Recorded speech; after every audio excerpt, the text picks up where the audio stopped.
Picture day, media day, right in the middle of camp. I know it's something we got to do. We've got a lot of work to do, so obviously everyone's minds are on getting better. We're not where we need to be, which we don't have to be yet. Today's a day where we kind of get our bodies, minds right. Next week's a 2-1-2-1-2. If I count them all, that's a lot of practices in 1 week. I understand we're going to get some heat, and we're relatively healthy. Dontre had where he had the broken foot aggravation. We might get him back Monday, Tuesday this week. Marshawn Lattimore is dealing with a little bit of a hamstring right now, again, the other one. But we're hoping to get him back this week as well. And I'm trying to think, that's about it as far as the injury front, significant injuries. We're practicing at Coffee Fields. They took Ackerman from us. That was my favorite field right over there. And Starting University keeps building stuff, I guess, so we lost our little practice field. We've got a great setup down. It's like a pro camp. If you're not, you guys are there, I think. It's a great setup. We're really appreciative of our intramural and just Gene Smith helping us get that all set up, because I like to take them away. The whole mantra or the whole thought behind that is you have to feel bad before you feel good, and we shouldn't be feeling good. You're in training camp. And then we move back here right prior to game week because it's like a golf course out here, what we practice on. So the legs start coming back, start feeling good about competition and playing. But right now we're just in, it's not survival mode yet, but by the time you hit Tuesday, Wednesday, Thursday, it's going to be pure survival mode, which is what training camp's all about. So with that, I'll answer your questions for you. Front row, Dave. Urban, there's been some talk that Mike Weber and Torrance Gibson looked really good at the scrimmage yesterday. Can you confirm that? How those Mike Weber had his black stripe taken off. He's a tough nut. He's a guy that has been doing very well.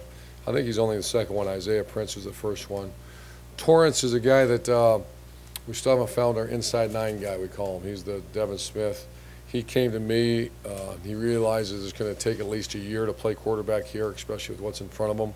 And he said, I want to play. And I said, well, here's your options. Wildcat quarterback.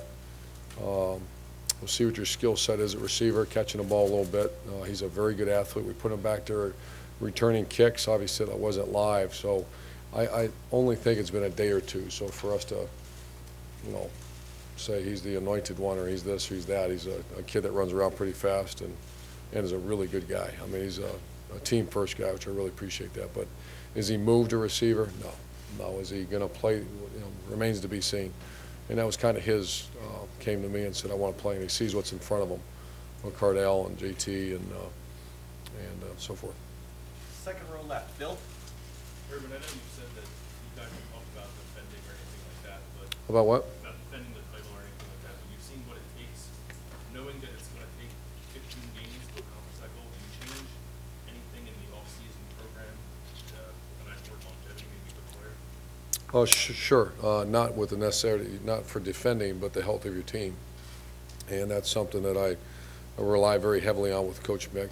It's interesting that my confidants are Steve Adazio, Greg Schiano, and some other guys I call frequently and hey, tell me about this situation. Tell me about this. Guys that I, no vested interest other than are very good friends and I respect them.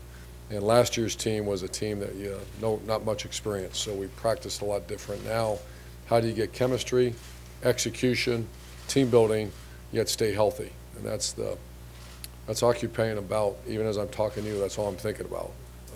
Because that's a tough, I mean, it's a good thing to have. I just want to do right by these players. When you brought in Jack Willoughby, the kicker from Duke, He's doing good. what do you envision his role being? We lost Kyle Clinton, our kickoff guy, so I think we have him starting at kickoff right now. But he's in a battle for the field goal spot, too. That's an area that we weren't, Sean Nurnberger's a fine kicker. He's a freshman, so we don't want to panic too much. And he's got a strong leg, great dude, great guy. But the competition's good, so. And he's been good worker. Front row right, Tim. Yeah, Urban, getting back to Torrance, but then the Braxton Miller deal. How's the Braxton Miller move going in your mind? He typical receiver. We've guys that go play receiver that haven't. It's like a guy, safety going to play corner. That doesn't happen very often. But basically, what a corner does in our defense, you line up, you tape your ankles, and you run for 2 hours of practice, and play bump and run man coverage. As a receiver, you line up and you run for 2 hours. As a quarterback, you don't run. You run for maybe 4 or 5 minutes of practice. and you're doing other things. So he went through some, just muscle tightness. He's fine, but we're being cautious. This is a big week for him. So we introduced him. He did very good, and I'm anxious to, as he is, to get going and get a starting spot. Yeah, I don't know if you indicated this or if it was Ed Warner, but are y'all going to be careful with him though, also from a contact standpoint? Yeah. What's sort of that plan in a nutshell? Yeah, we're just being cautious. Once again, Braxton taking contact isn't an issue. He's taken a lot of contact over his career, and we want to make sure that shoulder's healed. We were going to run a double pass the other day, and I want to make sure that he's ready to go throw it too. So we're going to keep throwing him this week too, because that's going to be, like that weapon that can do that as well as what he can do. God forbid all of a sudden he throws that darn thing and then something happens. So I just want to make sure that he's ready. Big week for him. Front row middle, Ryan. What have you seen with Ed Warner and how he's handled the increased role in his transition? It's really not, it's not a dictatorship. It's never been that way. We have an offense. He's a very good manager. One of his strengths, obviously, he's a heck of a coach, but he's an organizer. And but it's not, this guy does this and all these other guys below. It's a team concept, and he's done very good. His focus, he's got to be. What I can't do is let him take away from that offensive line. Offensive line is the most critical. That has to be the best coach position on your team. And we're very fortunate what's happened the last few years here, so we can't lose that. We can't dilute that with calling a play, because calling a play, believe it or not, it's not that. I hear people say, I'm going to be the play caller this year. Great. Wonderful. I'd rather make sure those 5 guys are ready to rock and roll, and those plays usually work better. It was mentioned in the spring that he might stay down on the sideline. Yeah, he's going to stay on the field. That's the line coach part of him. And so. Front row right, Austin. Urban, I know you're not going to tell us if you've made a decision or when you make a decision, but is 1 week of practice with the quarterbacks, how much closer would you be in your mind to settling on one of those guys? We're going to meet today. I have not had the data. I wanted everybody out of here last night, including myself, to get out of Dodge and go see your families. And then we have picture day, and so I'm going to meet with Tim Beck today and Ed, and I wanted a complete printout of every piece of statistical information we have. The gut feeling part and what I've watched, it is what it is. I think they're both right there, and you probably wouldn't expect me to say anything different, but that's what it is. They're both working their tails off, and it's one of the most refreshing competitions I've ever witnessed. And that's also from a family. The families are great. I don't feel first of all, we don't put up with that here, but there's zero. Hey, what do you think, and what are you thinking? We're thinking about Monday's practice is what we're thinking about. And those 2 guys get along. When I say best friend, they're unbelievable how well they get along. When you get that data, is this the first time you looked at it, or do you look at it every day? I peek at it, but not too much going on I'm going to take it, and we have a day that we have some time today, later on. Front row middle, Bill. Some of the position battles for your cornerback, defensive line. If you would discuss those and maybe any other position battles. Corner, it's Garyon and Eli are the starting corners. Damon Webb's doing very good. Marshawn, we want him to battle. He's missed the last 2 days. We're hoping to get him back in that mix. You say corner? Defensive end, you got Jalen, Hubbard, Taekwon's got 1 spot. And for the Virginia Tech game, it's going to be Jalen or Sam Hubbard at this point. And you guys are Nick in the office really drill these guys. I'll take championships on them. One thing for him to do is another on the field for you guys. So how they adapted to that's really in the past.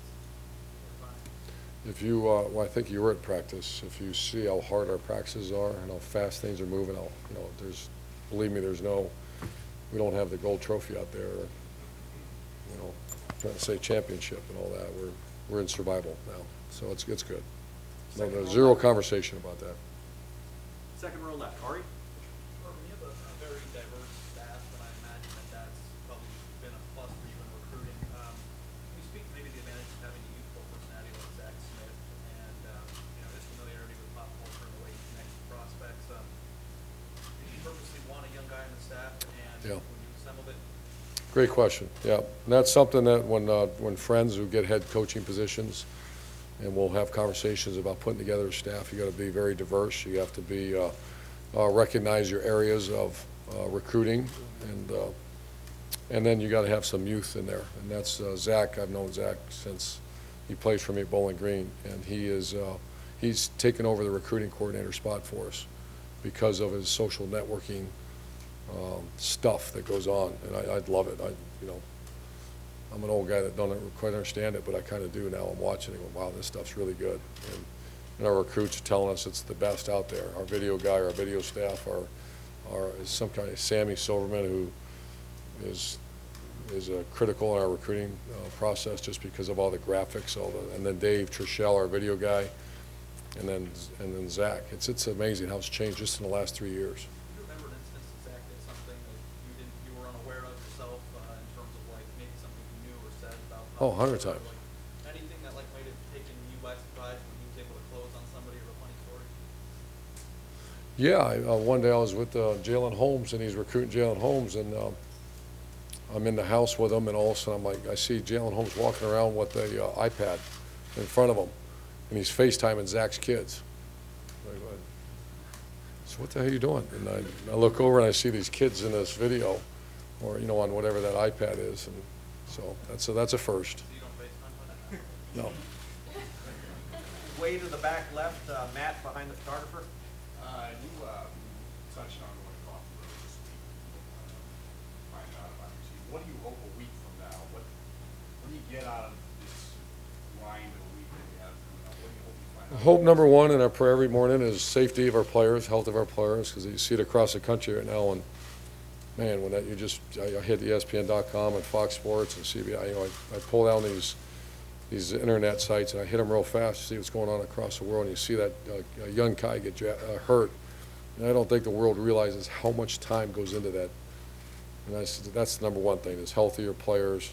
Number two is you want to make it real hard, and all the walls are broken down so they bleed on. We call bleed on each other, and that means just it's that whole Chesterton quote we live by: the soldier doesn't fight because of the hatred of those in front of him, it fights because he or she fights because of the love of those behind them. And that's what we're trying to create right now.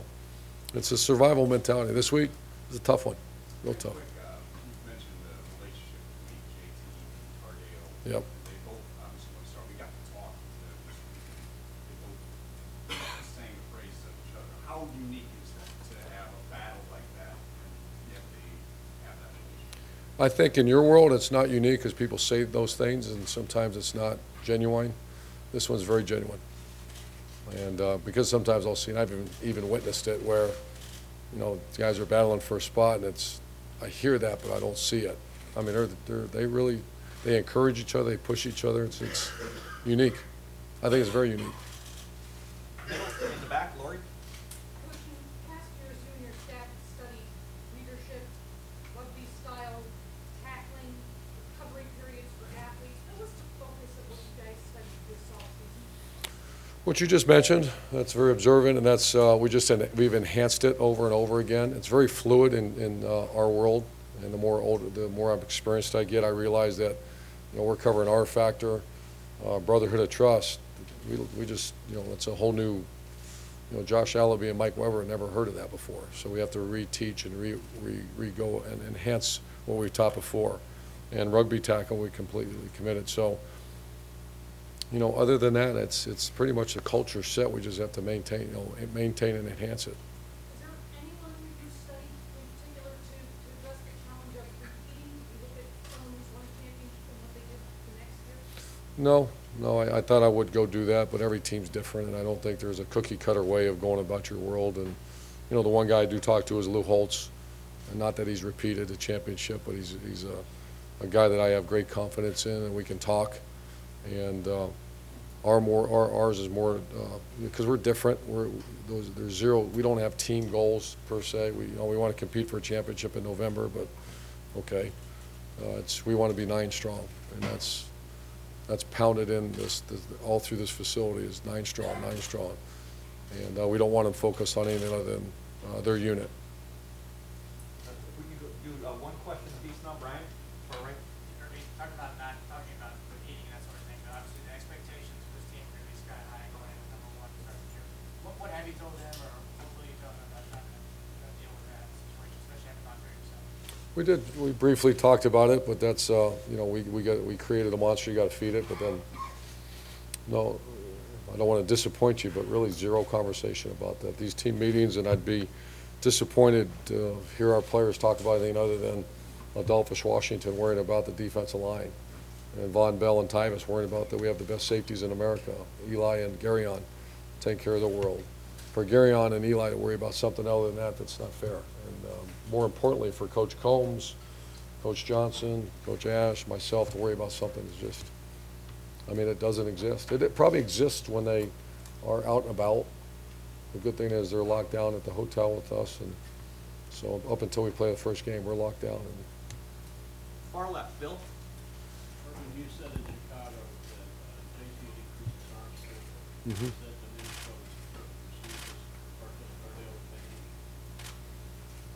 to make? I imagine it was probably an advantage at the time. Right now, I don't. I was worried about JT when we first got him. You know, he had a hard time getting at 50, 60 yards. I mean, on a rope. Now he's fine. He's got great arm strength. His efficiency at the behind center is outstanding. And that means there's not a lot of wasted motion, wasted movement.